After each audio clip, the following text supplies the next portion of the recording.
যাদের ব্যাপারে আল্লাহ কোরআন আল কারীমে নবী হাদিসে মুকাদ্দাসায় অসংখ্য অসংখ্য বাণী প্রদান করেছেন, যাদেরকে ভালোবাসা ঈমানের জন্য আবশ্যক, এমন পরিবার নবীর পরিবার আহলে বাইত রাসূল সাল্লাল্লাহু আলাইহি ওয়াসাল্লামকে স্মরণ করে আপনারা যারা দূর দূরান্ত থেকে আজকের এই নূরানি ইরফানি রুহানি মাহফিলে ইতিমধ্যে আমাদের সাথে এসে সম্পৃক্ত হয়েছেন, যারা এসেছেন, যারা আসবেন, আল্লাহ পাক সকলের উপস্থিতি কবুল আর মঞ্জুর করে কঠিন কিয়ামতের ময়দানে আজকের উপস্থিতির বিনিময়ে সবাইকে নবীজির সুপারিশ নসিব করে দিক। সবাই বলি আমিন।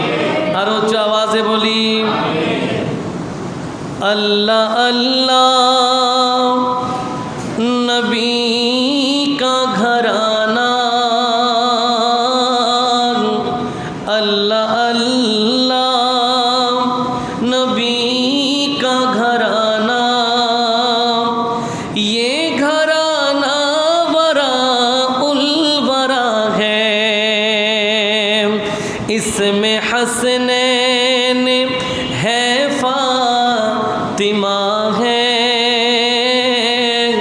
इसमें हसनैन है फातिमा है, इस घराने में मुश्किल कुशा है। চিৎকার দিয়ে বলেন সুবহান।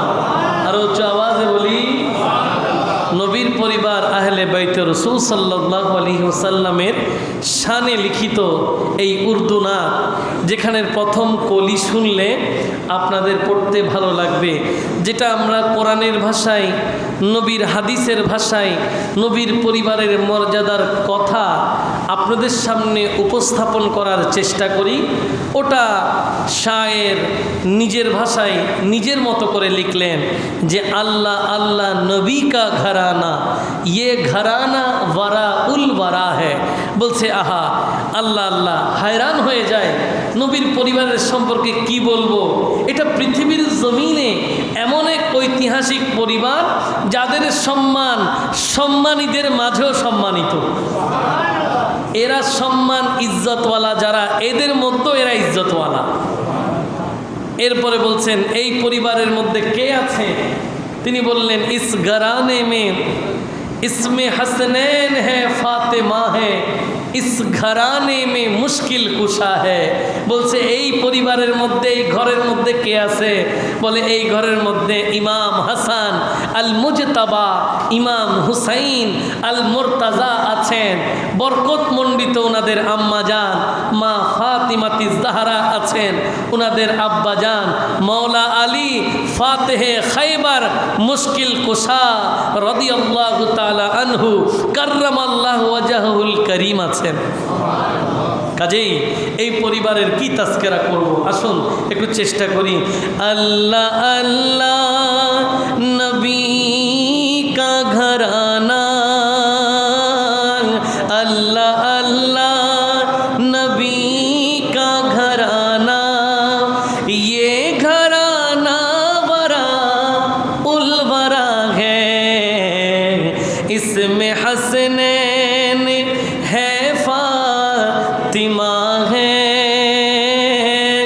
इसमें हसनैन है फातिमा है, इस घराने में मुश्किल कुशा है। अल्लाह अल्लाह नबी का घराना, ये घराना वरा उल वरा है। लब पे गए तज़किरे पंजे तन के, फूल महके हैं मेरे चमन की, ऐसा उनके करम ने नवाजा, ऐसा उनके करम ने नवाजा, अपनी किस्मत पे दिल झूमता है, अल्लाह अल्लाह नबी का घराना घराना अल्लाह अल्लाह ये घराना वरा उल वरा है इसमें हसनैन है फातिमा है इस घराने में मुश्किल कुशा है उम्मती हूँ मैं शाही ज़मन का हूँ भिखारी मौला हसन का सदके जाऊँ मैं उनकी अता पर सदके जाऊँ मैं उनकी अता पर देने वाले ने सब कुछ दिया है अल्लाह अल्लाह नबी का घराना घराना अल्लाह अल्लाह नबी ये घराना वरा उल वरा है इसमें हसनैन है फातिमा है इसमें हसनैन है फातिमा है इस घराने में मुश्किल कुशा है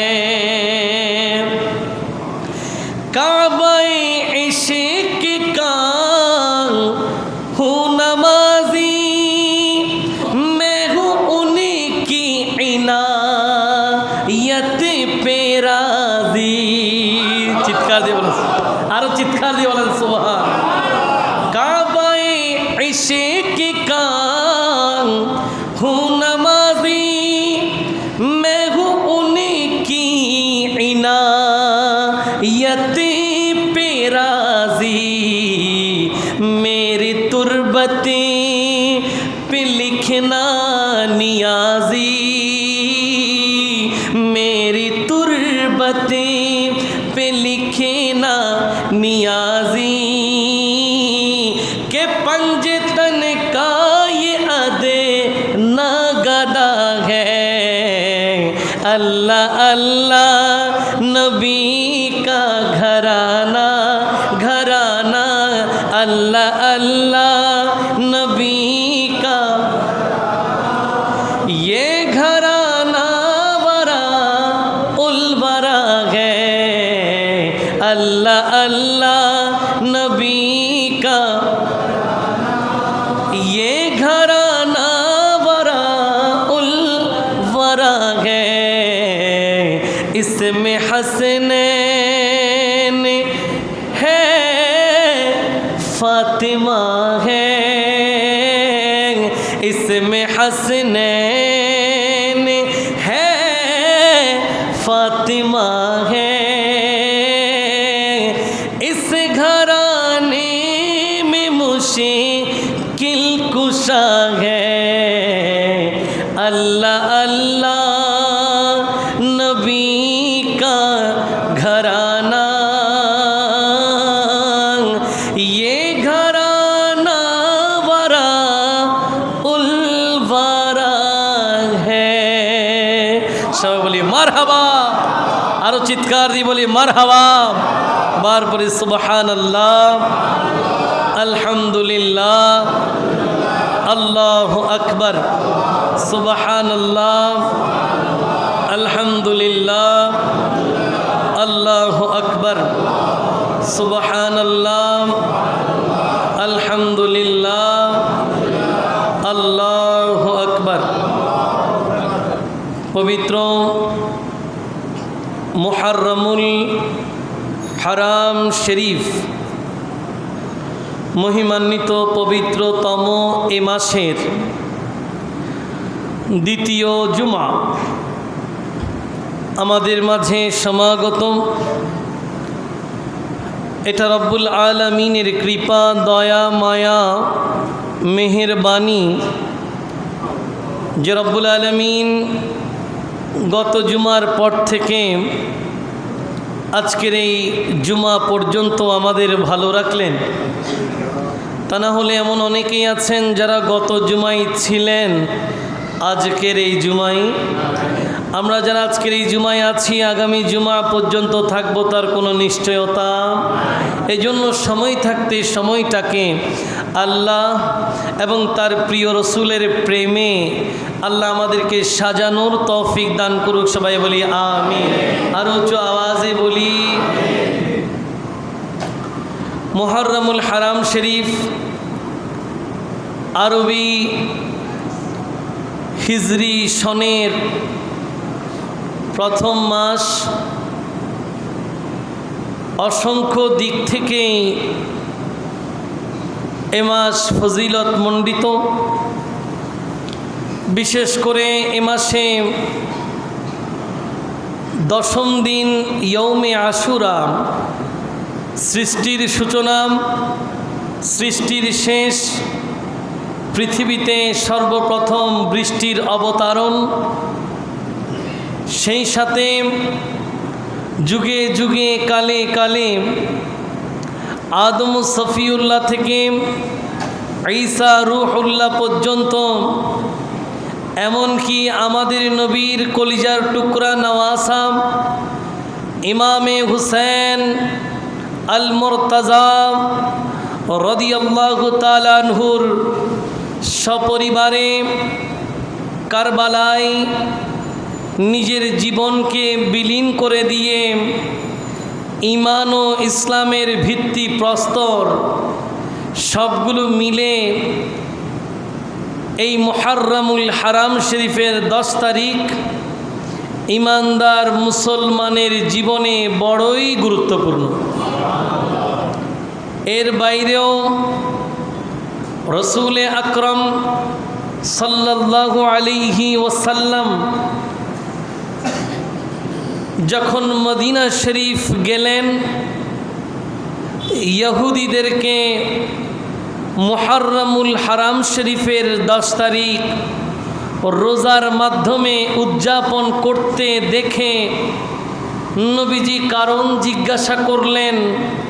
তারা বললেন এই 10 তারিখ তাদের নবী মূসা আলাইহিস সালাম রোজা রাখতেন, এই জন্য কারণ এই দিন বনি ইসরাইল ফেরাউনের নির্মম নির্যাতন থেকে মুক্তি পেয়েছে। শুকরিয়া আদায় করে এই দিন মূসা আলাইহিস সালাম রোজা রেখেছেন বলে ইহুদিরা নবীজিকে বললেন আমরাও এই ইয়ৌমে আশুরার 10 তারিখ রোজা রাখি। রসুল আকরম সাল্লাল্লাহু আলাইহি ওয়াসাল্লাম তখন তাদেরকে বললেন তোমরা মূসা আলাইহিস সালামের শুকরিয়ার দিকে নজর করে এই ইয়ৌমে আশুরাই রোজা রাখো। তোমাদের চেয়ে মূসা আলাইহিস সালাম আমার বেশি আপন। আর জোরে বলেন না সুবহান। তোমাদের যেই হক মূসা আলাইহিস সালামের প্রতি, তার চেয়ে বেশি হক আমার সাথে আছে। এরপরে নবীজি সেই বছরেই ইয়ৌমে আশুরার রোজা রাখলেন, সাহাবায়ে কেরামদেরকে রোজা রাখতে বললেন। প্রশ্ন হলো, সাহাবায়ে কেরাম আশ্চর্য হলেন যে এই জায়গায় এসে ইহুদিদের সাথে মুহররমের 10 তারিখের রোজাটা কেমন জানি মিলে যায়। সংশয় হয়তো মনে ছিল, রসুল আকরামকে প্রশ্ন করলেন, ইয়া রসুল আল্লাহ, ইয়া হাবিব আল্লাহ, ও নবী, ইহুদিরাও তো ইয়ৌমে আশুরা পালন করে, তারাও তো 10 তারিখ রোজা রাখে, আমরাও কি 10 তারিখ রোজা রাখবো? তাহলে তো মিলে গেল। আল্লাহর নবী বলেন খালিফুল ইহুদ, তোমরা ইহুদিদের বিরুদ্ধাচরণ করবে, তারা একটা রাখবে রোজা, তোমরা 2টা রাখবে। আরো চিৎকার দিয়ে বলেন সুবহানাল্লাহ। এটা রসুল আকরম সাল্লাল্লাহু আলাইহি ওয়াসাল্লামের বাণী। কাজেই ইয়ৌমে আশুরাকে কেন্দ্র করে অন্তত রোজা কয়টা রাখতে হবে? আর যদি বলেন কয়টা? হ্যাঁ, অনেকে আবার এমন আছেন যারা মুহররমুল হারাম শরীফের 1 তারিখ থেকে রোজা শুরু করেছেন, 10 তারিখ শেষ করবেন। ওটা ওটা হলো ওই রকম একটু আগে যেটা বললাম, ওয়ারা উল ওয়ারা, খুবই ভালো, খুবই সম্মানিত। এর চেয়ে কোনো বড় কথা হতে পারে? ন্যূনতম 2টি রাখবে, কেউ যদি 10টা রাখে কোনো অসুবিধা। নফল ইবাদত যত বেশি করবেন অত আপনি আপনাকে আল্লাহর দরবারে মকবুল করে উপস্থাপন করতে পারবেন। আল্লাহর নৈকট্য হাসিল করার জন্য ফরজ ইবাদত যথেষ্ট নয়, আল্লাহর নৈকট্য হাসিল করার জন্য মনোযোগ ওয়াজিব যথেষ্ট নয়, আল্লাহর নৈকট্য হাসিল করার জন্য সুন্নত মুস্তাহাব যথেষ্ট নয়। আপনি বলবেন হুজুর কি বললেন? আমি বলি নাই, কিতাবুর রেকাক সহিহ বুখারী শরীফে আল্লাহর নবী রহমাতুল্লিল আলামিন বলছেন, আল্লাহর বাণী হাদিসে কুদসিতে কিভাবে ইয়াতাকাররাবুল আবদ ইলাইয়া বিন নওয়াফিল, বলে বান্দা আল্লাহর নৈকট্য পায়, বান্দা আল্লাহর বন্ধু হয়ে যায় ফরজে নয়, সুন্নতে নয়, ওয়াজিবে নয়, নফল ইবাদতের মাধ্যমে। কাজেই অনেকে আপনাদেরকে বিভ্রান্ত করবে, কি দরকার রোজা রাখা, এগুলো কোথায় আছে, এগুলো কোথায় আছে? আছে ঠিক জায়গায়, সে যেতে পারে নাই, তিনি পৌঁছাতে পারে না ওই জায়গা পর্যন্ত, আছে কিন্তু জায়গা কত। আমি যদি আপনাকে প্রাসঙ্গিকভাবে এখানে একটা প্রশ্ন করি, আপনারা আমাকে একটু উত্তর দেবেন। আচ্ছা, পৃথিবীতে কি এমন কোনো রোগ আছে যে রোগের আল্লাহ পাক ওষুধই বানায় নাই? জানা আছে এরকম কোনো রোগ? বলে আছে? এমন একটা রোগের নাম বলেন কোনো ওষুধই নেই। আপনি কনফিউজড কেন? একটা সময় মানুষ যক্ষ্মাতে মরে যেত, যক্ষ্মা হলে আর রক্ষা, এই কথা কি এখন ভিত্তি আছে? তাহলে সেই দিনের স্টেটমেন্ট আজকের দিনের স্টেটমেন্টে কোনো মিল নাই। কেন? কারণ এখন অ্যাভেলেবেল রুগী মরেই না, বরং সব বেঁচে যায়। তাহলে আজকের যেই ট্রিটমেন্ট, যেই উপাদান, এগুলো কি আসমান থেকে নাজিল হয়েছে? এগুলো তখন যখন রক্ষা ছিল না, তখন কি ছিল না? ছিল জায়গা মতো। আমরা পৌঁছাতে পারি। এই কথাটা যেমন, আমার এই কথাটাও সেরকম। কোরআন হাদিস সব আপন আপন জায়গায় আছে, আমল সব আপন আপন জায়গায় আছে, ইবাদত সব আপন আপন জায়গায় আছে। আপনি পৌঁছাতে পারেন নাই, আপনি যেতে পারেন নাই ওই ঘরে যেই ঘরে নিয়ামত আছে। আপনি সেই ঘরের দরজায় কড়া নাড়তে পারেন নাই, যেই ঘর খুললে রহমত অবারিত হয়ে যায়। সেই জন্য দেখবেন অনেককে আপনি এই ধরনের পেয়ে যাবেন যারা বলবে ইয়াউমে আশুরাই কি দরকার আহলে বাইতের আলোচনা করা, কারবালার আলোচনা করার কি দরকার, নবীর পরিবারের শান ও আজমতের কথা বলার কি বা দরকার। এই জন্য আপনি অনেক মসজিদ এমন পাবেন যারা এই আলোচনার আশেপাশেও নেই, আশেও নাই, পাশেও নাই। কেন? কারণ ওটাতে গেলে আজমতে মুস্তফায় একটু আঘাত করতে হবে। ওই জায়গায় গেলে আপনার ঈমান নবীর প্রেমের সাথে যুক্ত হয়ে যাবে। আমি তো বলি কারবালার আলোচনা এমনিতে বাদ দিলেও কোরআন শরীফের আয়াতের অনুবাদ করার জন্য হলেও নবীর পরিবারের আলোচনা করতে হবে। আমরা কোনো পরিবারের আলোচনা করব না, মনে করেন নবীর পরিবারের আলোচনাও করলাম না, বাদ, কিন্তু কোরআন শরীফের আয়াতের অনুবাদ তো করবেন। সুবহানাল্লাহ বলেন। আমাদের মসজিদের খুতবা বা জুমা মসজিদের খুতবার বেসমেন্ট কি? বেসমেন্ট হচ্ছে কোরআন শরীফের তাফসীর করা, হাদিসের ব্যাখ্যা করা, নাকি আর কিছু আছে? তো সব বাদ, কোনো পরিবারের আলোচনা করব না। আমরা মানি শুধু আল্লাহকে, মানি শুধু কাকে? আর কাউকে মানবো না, কিন্তু কোরআন শরীফের অনুবাদ তো করতেই হবে। তো আমরা সব বাদ দিল, কোরআন শরীফের অনুবাদ করলেও রহমাতুল্লিল আলামিনের পরিবারের আলোচনা করতে হবে। তো জোরে বলেন সুবহান। এই জন্য সেই দিক দিয়ে লক্ষ্য রেখে আজকে আমাদের আলোচ্য সূচি আহলে বাইতে রাসূল সাল্লাল্লাহু আলাইহি ওয়াসাল্লামের ফজিলত কিসের আলোকে? কোরআন ও হাদিসের আলোকে। চেষ্টা থাকবে সংক্ষিপ্ত সময়ে কোরআনের দিকে আমাদের বেশিরভাগ আলোচনা থাকবে, যৎসামান্য আলোচনা একটু হাদিসের দিকে আমরা যাব। আল্লাহ পাক আমাকে বলার, আপনাদেরকে শুনে আমরা সবাই মিলে আমল করার তৌফিক দান করুক। সবাই বলি। তার আগে আলোচনার শুরুর পূর্বে আজকের এই খুতবাকে ইস্তেকবাল করে সবাই একটু দুরূদ শরীফ আল্লাহুম্মা সাল্লি মাওলানা মুহাম্মাদে ওয়া আলা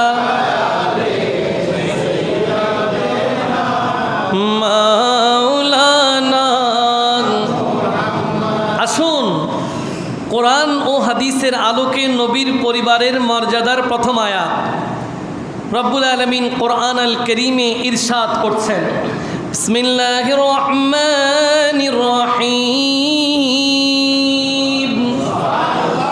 ইন্নামা ইউরিদুল্লাহু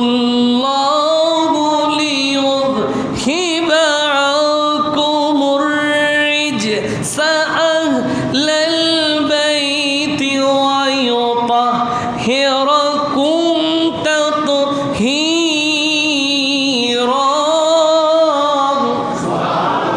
রব্বুল আলামিন হাকিমুল হাকিমিন পবিত্র কোরআন আল কারীমের সূরা আহজাবের 33তম আয়াতের মধ্যে এলান করতে লাগলেন।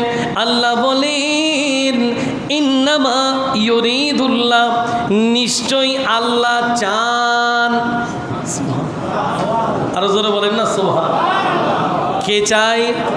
আরো জোরে বলেন, কে চায়? শুরুতে এক বাক্যে উত্তর দেন, নৈবেত্তিক প্রশ্ন উত্তর, এক বাক্যে উত্তর। যদি আল্লাহ কিছু চাই এটা হবে না এরকম কোনো কিছু আছে? তিনি চাইলেই হয়ে যাবে, এটা নিয়ে আর কোনো কথা। একবার যদি বলেন না মনে হয় একটু চিন্তা করতে হবে, তাহলে ঈমান নাই।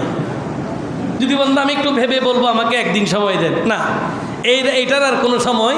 এটা 1 বাই 1 রোড, যেটা যাবেন সামনের দিকে সোজা চলে যাবেন, পিছনে ঘুরানোর কোনো সুযোগ। আল্লাহ বলছেন, ইন্নামা ইউরিদুল্লাহ, নিশ্চয়ই আল্লাহ চায়। কি চায়? লিইয়ুযহিবা আনকুমুর রিজস, সকল প্রকার অপবিত্রতা দূর করতে। সুবহানাল্লাহ, আশ্চর্যের ব্যাপার। অপবিত্রতা বান্দার মনে থাকতেই পারে। ইমানদার মুসলমানের জীবনে পবিত্রতার সাথে স্বভাব সুলভ অপবিত্রতা থাকতেই পারে বলেই তো আমরা দোয়া করি, রব্বানা যালামনা আনফুসানা, আমরা আমাদের অন্তরের উপরে জুলুম করেছি, ভুল করেছি, গুনাহ করেছি, অপরাধ করেছি, তো আল্লাহ আপনি যদি ক্ষমা না করেন আমাদের কে ক্ষমা করবে? ঠিক কি না? তাহলে এটা স্বাভাবিক, আমরা ভুল করব, তবে আমরা অপবিত্র হব। এই অপবিত্র হওয়ার পরে মুক্তি কার কাছে চাইতে হবে? আরো জোরে বলেন, কার কাছে? প্রথমে তাহলে এই জায়গায় একটা বিষয় চেঞ্জ হয়ে গেল। আমরা চাইবো আল্লাহর কাছে মুক্ত হতে অপবিত্রতা থেকে। আল্লাহ বলছেন পৃথিবীর জমিনে এমন অনেক আছে যাদেরকে আমি চাই অপবিত্রতা থেকে মুক্ত করতে। এদের চাইতে হবে না, আমি চাইতেছি। সুবহানাল্লাহ বলে। আল্লাহ যদি চাই তাহলে আপনি বুঝতেছেন যাদেরকে নিয়ে চাচ্ছেন তারা ওয়ারা উল ওয়ারা। ওই যে একটু আগে নাতে মুস্তাফায় পড়লাম না, আল্লাহ আল্লাহ নবী কা ঘরানা ঘরানা, আল্লাহ আল্লাহ নবী কা ঘরানা, ये घराना वरा उल वरा है। চিৎকার দিয়ে বলেন না সুবহান। বলছে আরে নবীর পরিবারের কথা বললে আমরা হয়রান হয়ে যাই। এটা কোন পরিবার, এত আজমত শান? ये घराना वरा उल वरा है। ওয়ারা উল ওয়ারা হবে না? যাদেরকে পবিত্র করতে চাই খুদ লা ইলাহা ইল্লাল্লাহ, তাদের আলোচনা জুমাই দরকার আছে না নাই? আল্লাহ বলছেন লিইয়ুযহিবা আনকুমুর রিজস, সকল প্রকার অপবিত্রতা থেকে দূর করতে আল্লাহ চায়। কাদের থেকে? বলে আহলাল বাইত। নামকরণ করলেন কে? আরো জোরে বলেন কে? বলে আহলাল বাইত। আহলে বাইত যারা, এদের ব্যাপারে আমি আমার একটা ইচ্ছা, আল্লাহর ইচ্ছা। কোন আল্লাহ? যিনি আরশের মালিক। কোন আল্লাহ? যিনি ফরশের মালিক। যিনি চান তার দিকে নজর করেন, বাকিটা বুঝে আসবে। তিনি কে? ইন্নাল্লাহ আলা কুল্লি শাইইন কাদির, যিনি সর্বশক্তিমান। তিনি কে? যিনি ফাআলুল লিমা ইউরিদ, তিনি যা ইচ্ছা তাই করেন। তিনি কে? আল্লাহ বলছেন আমি কে? শুধু কোরআন শরীফের মধ্যে ঘুরবা আর আশ্চর্য হবা আর হয়রান হয়ে যাবা। কেন? বলে কুল্লু মা আলাইহা ফান ওয়ায়াবকা ওয়াজহু রাব্বিকা যুল জালালি ওয়াল ইকরাম। সব ধ্বংস, শুধু থাকবো আমি। তাহলে আর কি বলতে হবে? তিনি কে? তিনি বলছেন ইন্নামা ইউরিদুল্লাহ, আমি চাই লিইউযহিবা আনকুমুর রিজস, সকল প্রকার অপবিত্রতা থেকে মুক্ত রাখতে, দূর করতে। আহলে বাইত, আহলে বাইত থেকে আমি সব দূর করতে চাই। আর কি করতে চান? আল্লাহ বলে শুধু দূর করব, এখানেই শেষ নয়, কাজ আরও একটা আছে। কি বলে? ওয়ায়ুতাহিরাকুম তাতহীরা, এদেরকে আমি পুত পবিত্র করতে চাই। আরো জোরে বলেন না সুবহান। এদেরকে আল্লাহ পাক শুধুমাত্র অপবিত্রতা থেকে মুক্ত রাখবেন তা নয়, একেবারে নিখুঁত পুত পবিত্র করতে চাই। এই হাদিস এর দিকে যাওয়ার আগে এই আয়াতের ব্যাখ্যায় যেতে চাই। যখন এই আয়াতখানা নাজিল হয়েছে, মুফাসসিরিনে ইজাম যারা কোরআনের ব্যাখ্যা করেন তারা লিখলেন যে আল্লাহর নবী রহমাতুল লিল আলামিন সূরা আহজাবের 33তম আয়াত যখন নাজিল হলো, রহমাতুল লিল আলামিন লাগাতার 40 দিন, কয় দিন? লাগাতার 40 দিন ঠিক ঠিক ফজরের নামাজের সময়। কোন সময়? ফজরের নামাজের সময় বরাবর মা ফাতিমাতি জাহরার দরজার সামনে গিয়ে দাঁড়িয়ে গেছে। জোরে বলেন সুবহানাল্লাহ। একদিন, 2 দিন, কয় দিন? টানা 40 দিন। এই আয়াত নাজিলের পরে রহমাতুল লিল আলামিন মা ফাতিমাতি জাহরার ঘরের সামনে ফজরের নামাজের সময় গিয়ে দাঁড়িয়ে যায় আর ডাকে। শুরুতে বলে আসসালামু আলাইকুম আহলাল বাইত, ও আহলে বাইত, তোমাদের উপরে আল্লাহর সালামতি, আল্লাহর রহমত, আল্লাহর বরকত বর্ষণ হোক। এরপরে বলে আসসালাত রহিমাকুমুল্লাহ, ও নবীর পরিবার আহলে বাইত, তোমাদেরকেই তো আল্লাহ পুত পবিত্র করতে চায়। তোমরা নামাজের জন্য উঠে যাও, তোমরা নামাজ কায়েম করো, তোমাদের প্রতি আমার আল্লাহ রহমত দেবেন।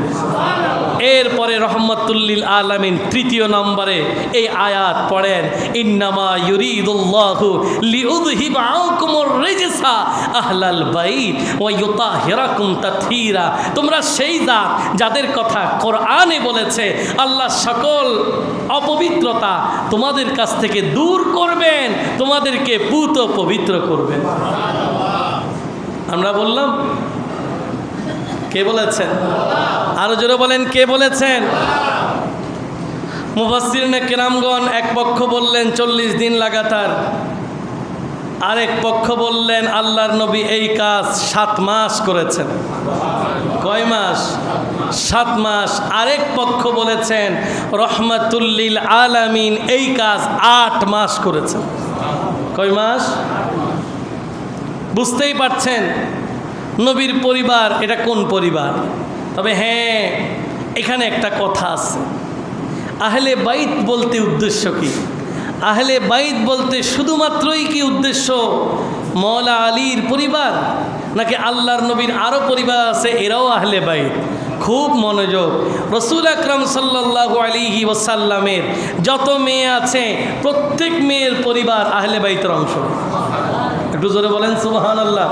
হযরত উম্মে কুলসুম, হযরত রুকাইয়া, হযরত যায়নাব, হযরত ফাতেমা জাহরা রাদিয়াল্লাহু তাআলা আনহা, এরা সবাই সপরিবারে আহলে বাইতে রাসূল।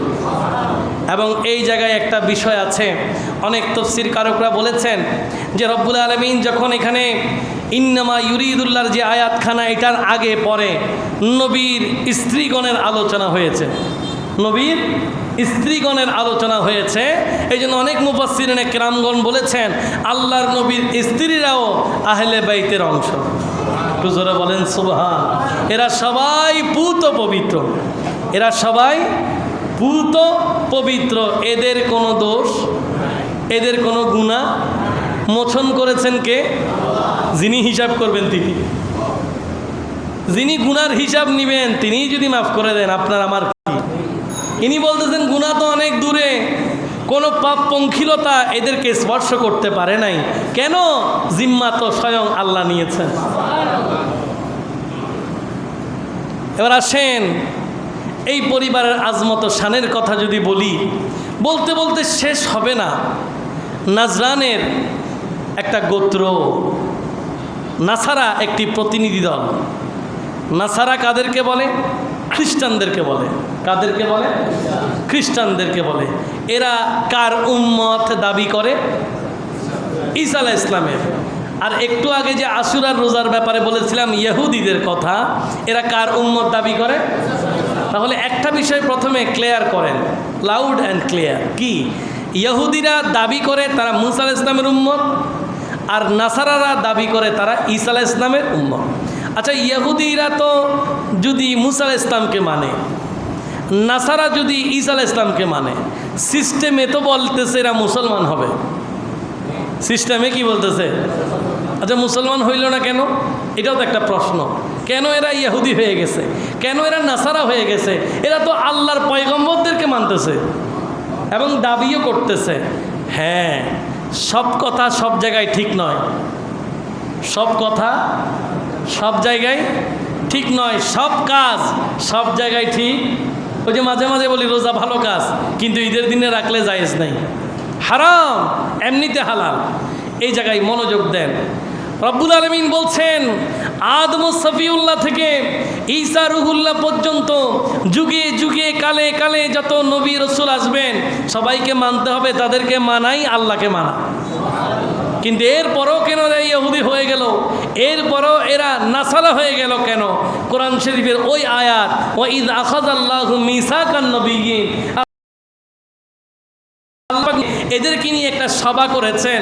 ওই সবার মধ্যে ওয়াদা নিয়েছেন, তোমাদেরকে পাঠাবো, কেতাব দিব, নবুয়ত দিব, রসালত দিব, আপন আপন মিশন নিয়ে তোমরা দুনিয়ায় যাবা। তবে এই ব্যাপারে আমার সাথে ওয়াদাবদ্ধ হয়ে যাও, যখন আমার রহমতুল্লিল আলামিন যাবে, যখন আমার ইমামুল মুরসালিন যাবে, তোমাদের যার আমলেই সেই যাক, তোমাদের আপন আপন দায়িত্ব থেমে যাবে, সবাই ওনাকে সহযোগিতা করবে। এই মর্মে তোমরা একমত কিনা? সবাই বলে আমরা একমত। একমত হওয়ার পরেই ওনারা পৃথিবীতে নবী এবং রসুল। এবার বলেন, ইহুদিরা ইহুদি কেন হলো? কারণ ওরা মুসা আলাইহিস সালামকে ধরে বসে আছে। মুসা আলাইহিস সালাম তো বলছে আমার পরে যারা আছেন পর্যায়ক্রমে এদেরকে মানতে হবে। রহমাতুল্লিল আলামিন সত্য ধর্ম নিয়ে যখন চলে আসছে, তখন তাওরাত আপন জায়গায় থেমে যাবে, ওটার আর আমল হবে না, ওটা আপন জায়গায় থেমে গেছে। কেন? কোরআন এসে গেছে। কাজেই এরা যদি সব বাদ দিয়ে কোরআন মানত, তাহলে তারা মুসলমান হতো। এখন এদেরকে আহলে কিতাব বলে। এদেরকে কি বলে? আহলে কিতাব বলে। কারণ এরা আমাদের নবীকে মানে নাই বলে এদের পেছনে এখনো ইহুদি লাগানো, এদের পেছনে নাসারা লাগানো। একটু যদি এদিক ওদিক হইতো, যদি রহমাতুল্লিল আলামিনকে মানত, যদি আপন কিতাব ছেড়ে কোরআনকে মানত, তবে এরা মুসলমান হিসেবে গণ্য হতো। এবার আসেন, নাসারাদের একটি নাজরান প্রদেশের প্রতিনিধি দল আল্লাহর নবীর কাছে আসছে। নবীর সাথে কথা বলতে গিয়ে তারা বলল যে ঈসা আলাইহিস সালামের ব্যাপারে আপনার কি খেয়াল, আপনার কি চিন্তা? আল্লাহর নবী বলছেন, ঈসা আলাইহিস সালামের ব্যাপারে আমার চিন্তা হচ্ছে যে তিনি হচ্ছেন আল্লাহর বান্দা এবং আল্লাহর প্রেরিত রসুল। আল্লাহর বান্দা এবং আল্লাহর প্রেরিত রসুল, এবং তিনি আল্লাহর একটি কুদরতের নিদর্শন, যেটা মরিয়ম আলাইহিস সালামের মাধ্যমে বাবা ছাড়া তিনি পৃথিবীতে আসলেন। এটা আল্লাহর কুদরত। এই জন্য ওনাকে রুহুল্লাহ বলে, যিনি আল্লাহর কুদরতি ফুকের মাধ্যমে মরিয়মের গর্ভে হয়ে পৃথিবীর জমিনে আগমন করেছে। এখন ওই নাসারারা যারা ঈসা আলাইহিস সালামকে আল্লাহর পুত্র বলে, তারা আমাদের নবীজিকে বললেন যে এটা কিভাবে হয়? আমরা তো মানি যে ঈসা আল্লাহর পুত্র। চিৎকার দিয়ে বলেন নাউজুবিল্লাহ। রহমাতুল্লিল আলামিন বলছেন কসমিন কালেও সেটা নয়, সেটা কখনো নয়। ঈসা আলাইহিস সালাম তিনি আল্লাহর বান্দা, রসুল, আল্লাহর কুদরতের একটি নিদর্শন। তারা বললেন, আপনি এটা কেমন কথা বলছেন? পৃথিবীতে কি আপনি কখনো বাবা ছাড়া কোনো সন্তান দেখেছেন?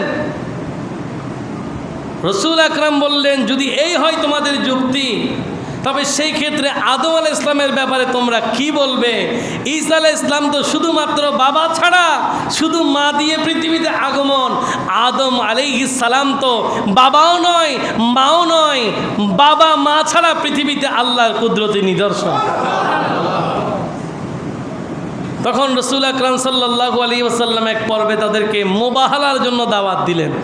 কিসের জন্য? মুবাহালা, কাইন্ড অফ মুনাজারা। আমরা যখন কোনো একটা বিষয় নিয়ে তর্ক বিতর্ক করি, এরকম তর্ক বিতর্কের বর্তমান সময়ের যেই প্রচলিত শব্দ, এটাকে মুনাজারা বলে। কি বলে? মুনাজারা। বিভিন্ন জায়গায় বিভিন্ন পক্ষ, এক পক্ষ আরেক পক্ষের সাথে সামনাসামনি বসে বিচারক প্যানেল থেকে বিভিন্ন যুক্তি তর্কের মাধ্যমে সেটা সমাধান করে। এটাকে আপনি সেরকম ধরে নিতে পারেন। রব্বুল আলামিন হাকিমুল হাকিমিন নবীজির সেই মুবাহালার চমৎকার প্রস্তাবনার কথা কোরআন আল কারীমে আল্লাহ পাক তুলে ধরেছেন। বিসমিল্লাহির রহমানির রহিম। ফাকুল তাআলাউ নাদউ আবনাআনা ওয়া আবনাআকুম ওয়া নিসাআনা ওয়া নিসাআকুম وأنفسنا وأنفسكم ثم نبتهل فنجعل لعنة الله على الكاذبين رب العالمين حاكم الحاكمين সূরা আলে ইমরানের 61তম আয়াতের মধ্যে এলান করেছেন, হাবিব তারা যখন ঈসা আলাইহিস সালামকে নিয়ে আপনার সাথে তর্ক করে, আপনি তাদেরকে আহ্বান করুন, তাদেরকে বলুন নাদউ আবনাআনা ওয়া আবনাআকুম, তারা যেন তাদের পরিবার সন্তানদেরকে নিয়ে আসে, ওয়া নিসাআনা ওয়া নিসাআকুম, তারা যেন তাদের নারীদেরকে নিয়ে আসে, ওয়া আনফুসানা ওয়া আনফুসাকুম, তারা যেন নিজেরাও আসে। এক কথায় তারা যেন আপন পরিবার পরিজন গোত্র নিয়ে আসে। নবী আপনি বলুন, আপনিও আপনার পরিবার নিয়ে আসবেন। এবার সুম্মা নাবতাহিল, দুইজনের মধ্যে তর্ক বিতর্কের যে আসর, আপন আপন প্রস্তাব দেওয়া হবে। এরপরে যেই ব্যক্তি আপন যুক্তিতে মিথ্যা প্রমাণিত হবেন, ফানাজআল লা'নাতাল্লাহি আলাল কাযিবিন, হাবিব আপনি তাদেরকে বলেন যারা এই মুবাহালার পরে, তর্ক বিতর্কের পরে, যুক্তি উপস্থাপনের পরে যারা মিথ্যা প্রতিপন্ন হবে, তাদের উপরে আল্লাহর অভিশাপ, তাদের উপরে আল্লাহর অভিশাপ হবে, মিথ্যাবাদীর উপরে আল্লাহর অভিশাপ। রাসূল আকরাম আল্লাহর সেই বাণী তাদেরকে পৌঁছিয়ে দিয়েছেন। যাও, আমি আমার নারীদেরকে ডাকবো, তোমরা তোমাদের নারীদেরকে ডাকো, আমরা আমাদেরকে আনবো, তোমরা তোমাদেরকে আনো, আমি আমার সন্তানদেরকে ডাকবো, তুমি তোমার সন্তানদেরকে নিয়ে আসো। কিতাবের মধ্যে ইরশাদ হচ্ছে তারা 3 দিনের সময় নিয়েছেন। কয় দিন? 3 দিনের সময় নিলেন।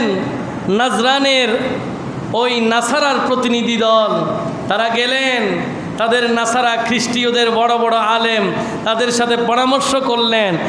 এক পর্যায়ে এই বিষয়ে তারা তর্ক বিতর্ক করবেন, এই খেয়ালের মধ্যে আসতে লাগলেন। এই যখন অবস্থা, রাসূল আকরাম সাল্লাল্লাহু আলাইহি ওয়াসাল্লাম তখন এমন একটা অবস্থায় যখন তারা নবীজির কাছে আসবেন, দূর থেকে দেখতে লাগলেন নবীজি কি করছেন। দেখতে লাগলেন আল্লাহর নবী রহমাতুল্লিল আলামিনের কোলে বাম দিকে ইমামে হুসাইন, জোরে বলেন নবীর কোলে ইমামে হুসাইন আল মুজতাবা, কোলের মধ্যে বাঁয়ে ডান পাশে হাত ধরে আছে ইমামে হাসান বসা, পেছনে মা ফাতিমাতি জাহরা, মৌলা আলী শেরে খোদা দুইজন দাঁড়ায় আছেন। এই 5 জনকে একসাথে বলে পাক পাঞ্জেতান। একটু জোরে বলেন না সুবহান। 5 জনকে একসাথে কি বলে? পাক পাঞ্জেতান। এটা ফার্সি শব্দ। পাঞ্জ মানে 5, তান মানে দেহ, তান মানে কি? দেহ, পাক মানে পবিত্র, অর্থাৎ পবিত্র 5 আত্মা। জোরে বলেন সুবহান। এই জন্য একসাথে এটাকে কি বলে? পাক পাঞ্জাতান। আমরা পাক পাঞ্জাতানকে ভালোবাসি কিনা? আল্লাহ আমাদেরকে ভালোবাসার তৌফিক দিক, সবাই বলি।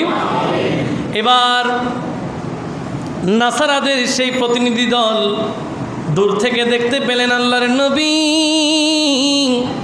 কোলের মধ্যে ইমাম হুসাইন, ডান হাতে ধরা ইমামে হাসান, পেছনে মা ফাতিমাতুজ জাহরা মওলা আলী দাঁড়িয়ে আছেন। এই যখন অবস্থা, এই যখন বিষয়, নবীজি তখন তাদেরকে বলতে লাগলেন, ও আমার পরিবার, আমি যখন দোয়া করব তোমরা আমিন আমিন বলবে। আমি যখন দোয়া করব তোমরা কি বলবা?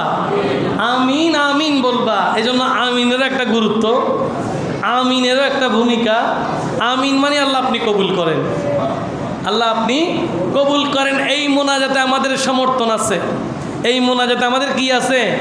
সমর্থন আছে। এই জন্য আমি আমার মুসল্লিদেরকে সবসময় উৎসাহিত করার চেষ্টা করি, যখন মোনাজাত করি তখন দোয়ার শেষ দিকে অংশগুলোতে আপনারা আমিন বলার চেষ্টা করবেন।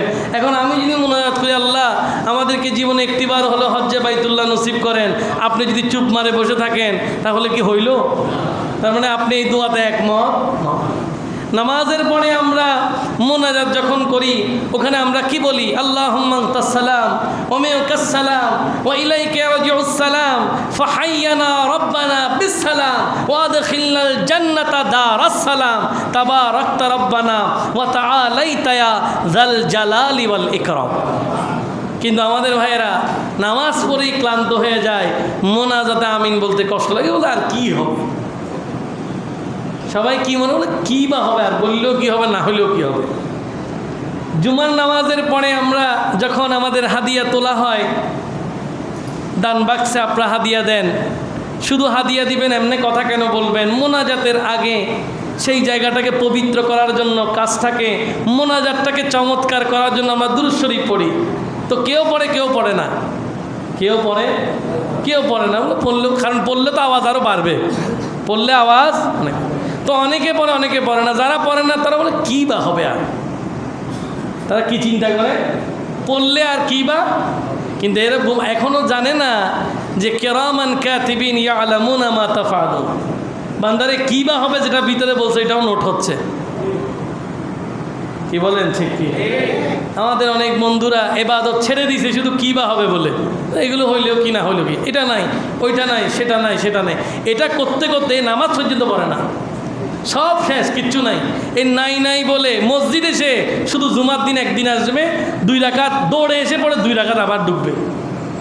এরকমই একদিন পড়তে পড়তে কবরে ঢুকে যাবেন। আর এখানে 2 রাকাতের আশা, আল্লাহ বলতে টাইমটা অনেক দিলাম, সময় অনেক দেওয়া হয়ে গেছে, দুনিয়াতে থাকতে শুধু 2 রাকাতের জন্য মসজিদে সময় দিলা, এরপর আর খবর নেই। কেন বলে? এগুলি নাই।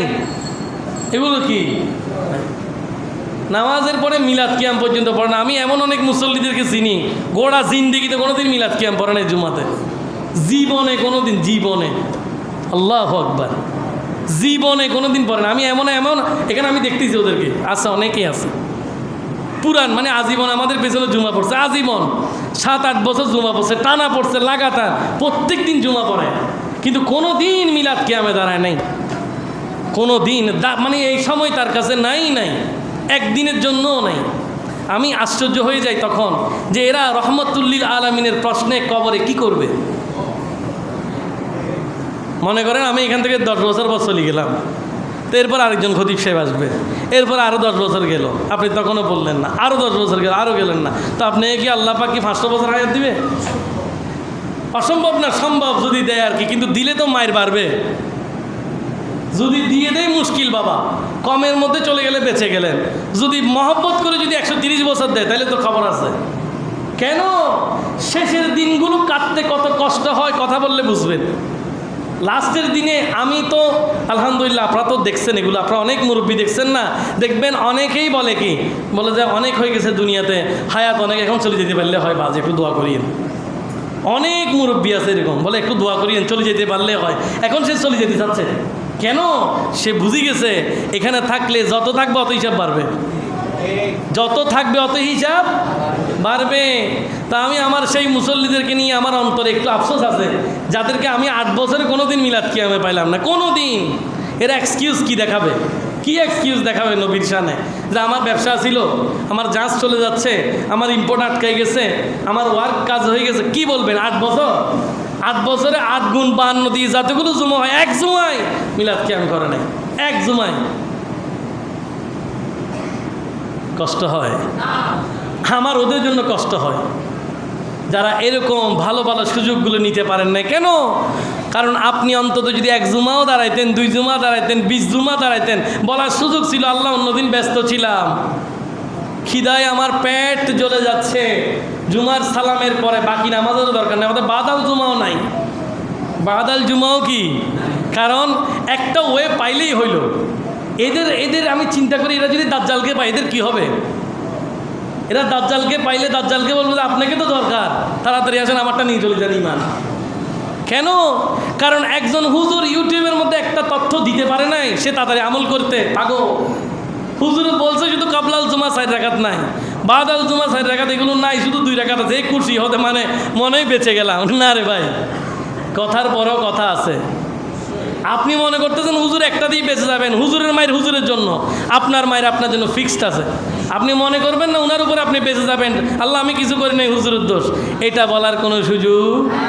এটা মনে করেন আমি নামাজ পড়াচ্ছি, আপনি ইক্তাদাই তো বিহাদাল ইমাম বললেন, আমি আনা ইমামুল লিমান হাদারা ওয়ামাই ইয়াহদুরু বলে নামাজ বললাম, আপনার অজু ভাঙছে, আমার কি? নাকি এটাও আমার দোষ? আপনি যদি বলেন আল্লাহ খতিব সাহেবের ভিজে নামাজ পড়ছি, অজু আমারটা গেছে, আমি কি করবো? এটা কথা হইল? এই যুক্তিও সেই যুক্তি, একই যুক্তিতে এটাও মেনে নেন। ইউটিউবের মধ্যে বক্তব্য দেওয়ার সাথে সাথে কোনো রকম যাচাই বাছাই না করে যে লুফে নিয়ে আমল করার চেষ্টা করেন, এই আমলে আপনাকে বিপদে নিয়ে যাবে। আমি এরকম অনেকজনকে দেখছি, শুধু নাই নাই নাই নাই বলে আমল পর্যন্ত ছাড়ে দিছে, কোনো ইবাদত করে না, কোনো জিকির নাই। গান আছে আগের মতো, গান কি আছে? আগের মতো আছে, জিকির কিন্তু নাই। নাটক আগের মতোই দেখে, তবে দুরূদ শরীফের আশেপাশে নাই। কেন? কারণ দুরূদ শরীফ তো না বললেই হবে, কী বার হবে? কাজেই কী বা হবে? যেই মুসল্লিরা আছেন আপনাদের জন্য আমার অনেক দুঃখ, আপনারা একদিন বহু বিপদে পড়ে যাবেন, সেই দিন আপনাদেরকে বাঁচানোর কেউ থাকবে না। সেদিন যিনি আপনাদের পক্ষে সুপারিশ করবেন, যার ব্যাপারে কোরআনে আছে, যার ব্যাপারে হাদিসে মুকাদ্দাসায় আছে, সেই শফিউল মুজনিবিনের দুরূদ শরীফ পড়েন, এতে আপনার জন্য দুনিয়া আখিরাতে লাভ হবে। ঠিক কি না? আমাদের মসজিদের সাথে আমাদের অ্যাটাচমেন্টটা বাড়াইতে হবে, মসজিদের সাথে আমাদের সম্পর্কটা বাড়াইতে হবে। আমরা এখানে যত সম্পর্ক বাড়াবো আমাদের জন্য অত লাভ।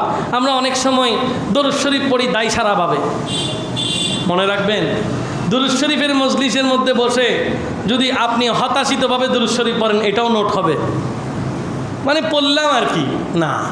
মহাব্বত নিয়ে, আজমত নিয়ে, আন্তরিকতা নিয়ে কোরআন শরীফ পড়ো। কোরআন শরীফ যেভাবে পড়েন, হাদিস শরীফ যেভাবে পড়েন, আল্লাহর জিকির সেভাবে ভালোবেসে পড়বেন, নবীর দুরূদ সেভাবে ভালোবেসে পড়বেন। ভালোবেসে পড়ার মধ্যে আমলের দামটা একটু বেশি, ঠিক কি না? অনেকে মসজিদের সাথে অ্যাটাচমেন্ট না থাকার কারণে মসজিদকে নিয়ে কোনো প্ল্যান নাই। আমি আমাদের কেশিয়ার সাহেবের সাথে, যিনি মসজিদের টাকা পয়সা দান বক্সের টাকা তুলে, ওনার সাথে একটু কথা বলছিলাম, মাঝে মাঝে খবর টবর নিয়ে আর কি অবস্থা। তো উনি আমাকে যেই হাদিয়ার কথা বলছে, যে প্রতি সপ্তাহে যেই হাদিয়া উঠে, আমি খুবই লজ্জায় পড়ে গেলাম যে মানে মানুষ মসজিদে জুমার দিন 10টা টাকা বাজেট করতে পারতেছে না, মুসলমানদেরকে মসজিদে টাকা দেওয়ার ব্যাপারে ফজিলত বর্ণনা করতে হবে। এটা তো লজ্জার ব্যাপার। এটা কিসের ব্যাপার? লজ্জার ব্যাপার। কেন? কারণ আল্লাহর ঘরে আল্লাহ পাক আপনার রুজি থেকে 1 টাকাও কবুল করতেছে না। এটা আপনার জন্য দুঃখ। আমি বলবো না যে বাড়াই দিয়েন আজকে থেকে, আমি সেটা বলবো না। আপনি খেয়াল করেন যে আপনার রুজি রোজগারের মধ্যে কতগুলো টাকা আল্লাহর দরবারে যায়। এখানে যদি অন্তত 700 মুসল্লি হয়, 700 মুসল্লি 10 টাকা করে দিলে কয় হাজার হয়? 7,000 টাকা হয়, হয় না? কিন্তু আমরা এই জিনিসটাতে আমরা এমনি মনে করি যে মসজিদে যিনি দান করছেন ওনার জন্য সওয়াব, যিনি মসজিদ দিয়েছেন উনি তো লাভে আছেন। কেন? মাম বানা লিল্লাহি মসজিদান বানাল্লাহু বাইতান ফিল জান্নাহ। যেই দুনিয়ার জমিনে আল্লাহর ঘর মসজিদ নির্মাণ করেছে, আল্লাহ তার জন্য জান্নাতে একটা ঘর নির্মাণ করেছে। তো উনি যদি ভাই ঘর নির্মাণ করতে পারে, আমরা ঘর পারি নাই আর কি, আমরা মসজিদের খেদমতে 10 টাকা দিতে পারবো না? আমরা কি মসজিদের খেদমতে গোটা মাসে মিলে 50টা টাকা দিতে পারবো না? কিন্তু আমাদেরকে এই বিষয়গুলোর জন্য ওয়াজ করতে হয়, আমাদেরকে এই বিষয়গুলোর জন্য বলতে হয়। কেন? ইমানদার মুসলমান নিজ থেকে মসজিদে দান করলে যে সওয়াব হয়, এটা তো আপনাদের আর বোঝানোর কোনো বিষয়। এটা যদি বুঝাইতে হয় তাহলে মনে করবেন আপনার ইমানের অবস্থা খারাপ, এটাকেও ট্রিটমেন্ট করতে হবে। এটাকে কি করতে হবে? কাজে আজকে থেকে কি আর টাকা দেওয়ার কথা মসজিদে বলতে হবে? এটা যেন বলতে না হয়। আপনি আপনার ভালোর জন্য মসজিদে দান করবেন। কেন? মসজিদে দান করলে এই দান কাকে দেওয়া হয়?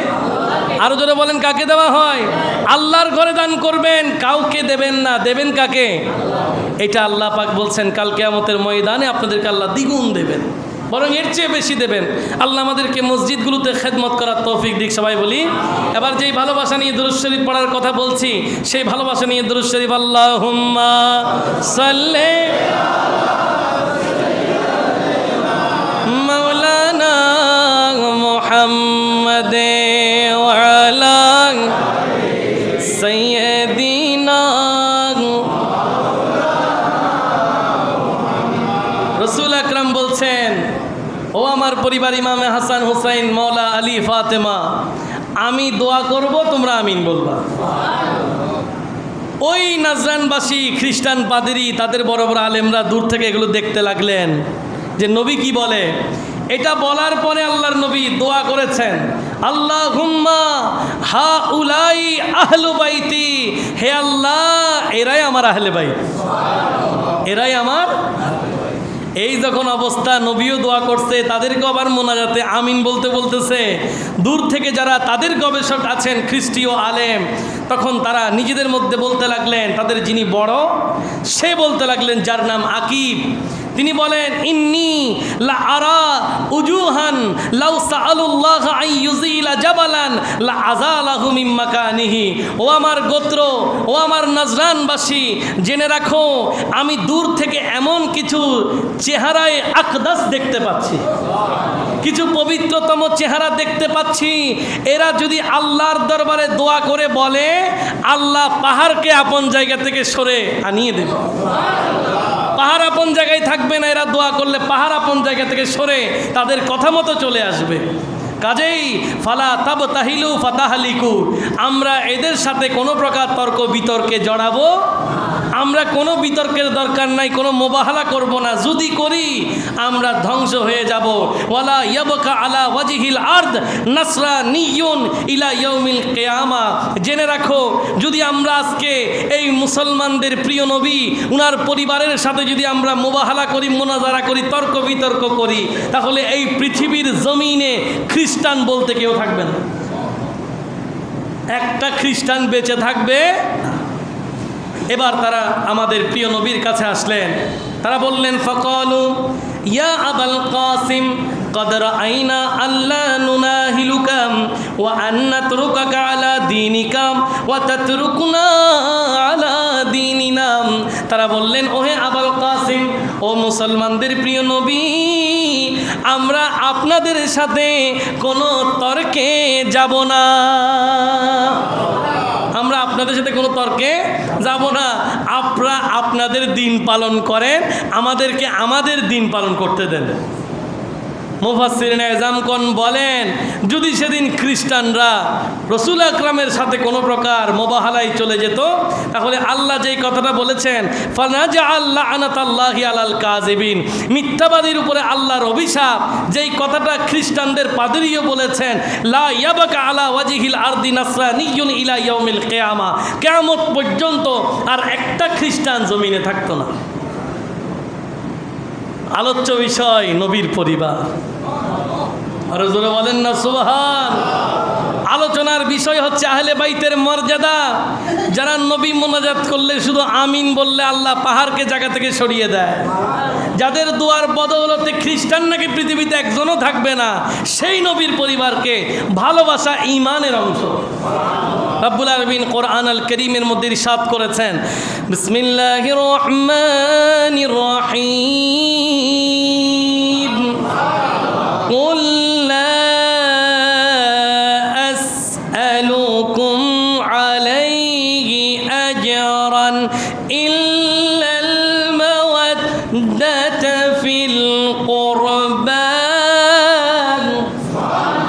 রব্বুল আলামিন হাকিমুল হাকিমিন পবিত্র কোরআনুল কারীমের সূরা শুরার 23তম আয়াতের মধ্যে এলান করতে লাগলেন, ইয়া রাসূলুল্লাহ, ইয়া হাবিবাল্লাহ, ও নবী আপনি বলুন, আপনি দ্বীনের জন্য এত কষ্ট করেছেন, ঈমান ও ইসলামের প্রচার প্রসারে বড় খেদমত করেছেন, অনেক কষ্ট করেছেন, এগুলোর কোনো প্রতিদান আপনি আপনার উম্মতের কাছে চান না। তবে হ্যাঁ, ইল্লাল মাওয়াদ্দাতা ফিল কুরবা, একটা প্রতিদান আপনি চাইবেন। আল্লাহ আপনাকে শিখিয়ে দিলেন, আপনি বলেন তারা যেন আপনার নিকটাত্মীয় আপনজনদেরকে শর্তহীনভাবে ভালোবাসে। কোনো স্বার্থ ছাড়া যেন এরা আপনার আপনজনদেরকে ভালোবাসে, এই বিনিময় আপনি চেয়ে নেন। এবার শর্তহীন ভালোবাসা নিয়ে যদি কারবালার ময়দানে যান, একদিকে হুসাইনি কাফেলা, একদিকে ইয়াজিদি কাফেলা, কোন দিকে যাবেন? আরো যারা বলেন কোন দিকে যাবেন? যেখানে কোনো যুক্তির দরকার নাই, যেখানে কোনো তর্কের দরকার নাই, কোরআন বলে এদের ভালোবাসতে হবে। কোরআন বলে এদের ব্যাপারে কোনো শর্তের লাগবে না। কোরআন বলে এদের জন্য কোনো তর্ক নাই। কোরআন বলে এদেরকে কোনো কাঠগড়ায় হিসাব করতে পারবেন না। কোরআন বলে এদেরকে কোনো আদালতে তুলতে পারবেন না। কোরআন বলে ইল্লাল মাওয়াদ্দাতা ফিল কুরবা, হাবিব আপনি বলেন তারা যেন আপনার আপনজনদেরকে শর্ত ছাড়া ভালোবাসে, উইথআউট এনি ক্লজ। ভালোবাসতেই হবে নবীর পরিবারকে। যদি সেই ভালোবাসার দিকে যান, আপনি কারবালার ময়দান থেকে ফিরে এসে ইয়াজিদের পক্ষে যাওয়ার সুযোগ, ইয়াজিদকে কোনো অ্যাঙ্গেলে ভালো বলার সুযোগ, ইয়াজিদের কাফেলার একটা পয়েন্টে তাদের পক্ষে যাওয়ার কোনো সুযোগ, সব পয়েন্ট হুসাইনের পক্ষে, সব কথা হুসাইনের পক্ষে, সব ভালোবাসা হুসাইনের পক্ষে। আল্লাহ পাক ইমামে হুসাইনের কারবালার সেই আলোচনা যদি তৌফিক দেন, সামনের জুমাগুলোতে ইনশাআল্লাহ আলোচনা হবে। আল্লাহ আমাদেরকে নবীর পরিবারকে শর্তহীন ভালোবাসার তৌফিক দিক। সবাই বলি আপনাদের জন্য একটি দাওয়াত দিয়ে আজকের এই আলোচনাকে ইতি টানবো। সেটা হচ্ছে আগামীকাল শনিবার মাগরিবের নামাজের পর থেকে যেই চাঁদ উঠবে, এটা হচ্ছে মুহররম মাসের 10 তারিখের প্রথম রাত, প্রথম মুহূর্ত। কালকে মাগরিবের পরে ইয়াউমে আশুরা, মুহররম মাসের 10 তারিখ। প্রতি বছর আমাদের মুসল্লি হেলাল ভাই তিনি এই ইয়াউমে আশুরা উপলক্ষে আজিমুস-শান শুহাদায়ে কারবালা মাহফিল করেন। ইনশাআল্লাহ এই বছরও আমরা আগামীকাল শনিবার এশারের নামাজ বা জামাত সবাই এখানে আদায় করবে। আমি সবাইকে আমন্ত্রণ জানাচ্ছি, সবাইকে দাওয়াত দিচ্ছি।